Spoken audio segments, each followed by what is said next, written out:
बिस्मिल्लाहिर्रहमानिर्रहीम। सिंधी बोची खाने में खुश आमदीद। अॼु ठाहींदासीं कचालू या अरवी।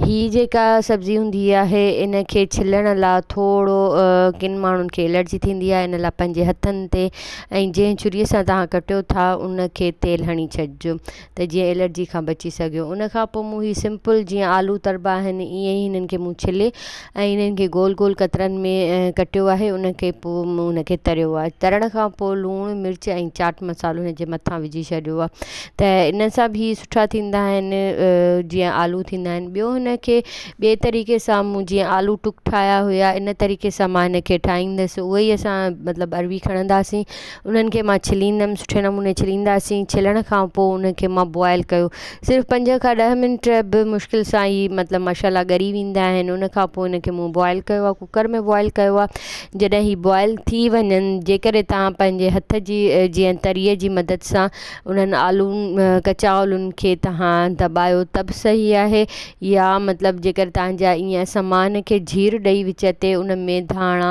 ॻाढ़ा मिर्च ऐं थोरो हिन में तिखो मसालो विधो आहे ऐं ॻाढ़ा मिर्च, लूणु ऐं गरम मसालो, इहे सभु हाणे इहे सभु पाण में मां मिक्स करे छॾींदसि। जेकर तव्हां हिन में अञा खटि वग़ैरह कुझु विझणु चाहियो त पोइ तव्हां हिन में थोरो लीमे जो यूज़ कजो। मूं वटि लीमो अवेलेबल न हुयो ओॾी महिल, तंहिंजे करे मां ईअं ई विधो आहे। हिन खे विच ते जीर ॾेई हिन में अंदरि बि मां मसालो विझंदसि, उन खां पोइ ॿाहिरि बि। अगरि तव्हां खां न थिए त तव्हां सिर्फ़ु हिन खे ॿाहिरां ई मसालो विझी, हिन जो इहो हूंदो आहे त पहिरियां हिन खे जीअं चिपकी वञनि त हिन में अंदरि में बि उहो मसालो सुठे नमूने सां पइजी वञे। उन खां पोइ मां हिन खे फ्राए कयो आहे, हिकु हिकु करे फ्राए कयो आहे त जीअं आराम सां त जीअं सुठे नमूने सां इहे फ्राए थी वञनि।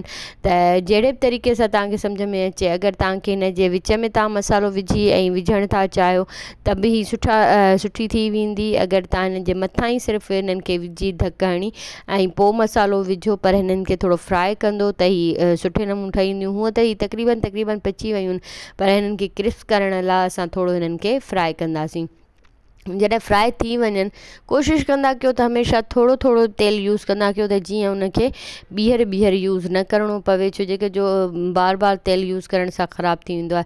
हे ॾिसो हीअं मतिलबु एतिरा क्रिस्प थी वञनि। ठाहे खाई इंजॉय कयो। अल्लाह हाफ़िज़।